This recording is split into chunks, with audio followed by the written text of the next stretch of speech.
మరో petition వేసిందట madam. Tihar జైల్లో ఇబ్బందులు, అధికారులపై సీరియస్ అయిన కవిత. కోర్టులో పిటిషన్, సరైన సౌకర్యాలు లేవంటూ ఆవేదన. రేపు విచారించబోతున్న న్యాయస్థానం అట. ఏం కావాలా సరైనదంటే? పరుపులు, చెప్పులు, పెన్నులు, బెడ్షీట్లు, నగలు, ఆభరణాలు, మేకప్ కిట్లు అన్ని ఇచ్చారు కదా. ఇంకేం కావాలి? కోర్టే చెప్పింది కదా మీకు అవన్నీ ఇస్తారని. ఇంకేం తక్కువైంది? సన్న బియ్యం పెడతలేరా మేడం? ఏమైంది? దొడ్డు బియ్యం పెడుతున్నారా? షాయి పోస్తలేరా? ఏంది? ఏం కావాలి? లేకపోతే ఫోన్ ఇస్తలేరా? అడిగినప్పుడు ఎట్లా? ఫోన్ ఇస్తలేరా? చాటింగ్ చేసుకొని ఇస్తలేరా? కూర తక్కువేస్తున్నారా? అన్నం పురుగులు వస్తున్నాయా? చెప్పు. ఏమైందో ఇంట్లో? ఇప్పుడు ఇంట్లో ఉన్నట్టు మారాం చేస్తే ఎట్లా? ఇంట్లో ఉన్నట్టు మారాం చేస్తే ఎట్లా? మాలాంటి వాళ్ళని మమ్మల్ని జైల్లో పెడితే మేము కూడా గదే తిండి తిన్నాం కదా. దారుణమైన తిండి తిన్నాం. ఇంక మీరు తిన్న తిండి కూడా కాదు. అప్పుడే ఒక రోజుకే ఇబ్బంది అయిపోతుందా?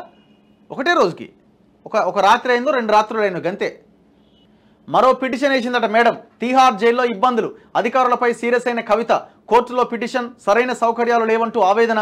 రేపు విచారించబోతున్న న్యాయస్థానం అట. ఏం కావాలా సరైనదంటే? పరుపులు, చెప్పులు, పెన్నులు, బెడ్షీట్లు, నగలు, ఆభరణాలు, మేకప్ కిట్లు అన్ని ఇచ్చారు కదా. ఇంకేం కావాలి? కోర్టే చెప్పింది కదా మీకు అవన్నీ ఇస్తారని. ఇంకేం తక్కువైంది? సన్న బియ్యం పెడతలేరా మేడం? ఏమైంది? దొడ్డు బియ్యం పెడుతున్నారా? షాయి పోస్తలేరా? ఏంది? ఏం కావాలి? లేకపోతే ఫోన్ ఇస్తలేరా? అడిగినప్పుడు ఎట్లా? ఫోన్ ఇస్తలేరా? చాటింగ్ చేసుకొని ఇస్తలేరా? కూర తక్కువేస్తున్నారా? అన్నం పురుగులు వస్తున్నాయా? చెప్పు. ఏమైందో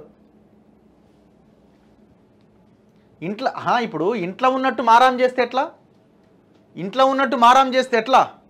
మాలాంటి వాళ్ళని మమ్మల్ని జైల్లో పెడితే మేము కూడా గదే తిండి తిన్నాం కదా. దారుణమైన తిండి తిన్నాం. ఇంక మీరు తిన్న తిండి కూడా కాదు. అప్పుడే ఒక రోజుకే ఇబ్బంది అయిపోతుందా? ఒకటే రోజుకి ఒక రాత్రి అయిందో 2 రాత్రులు అయిందో గంతే.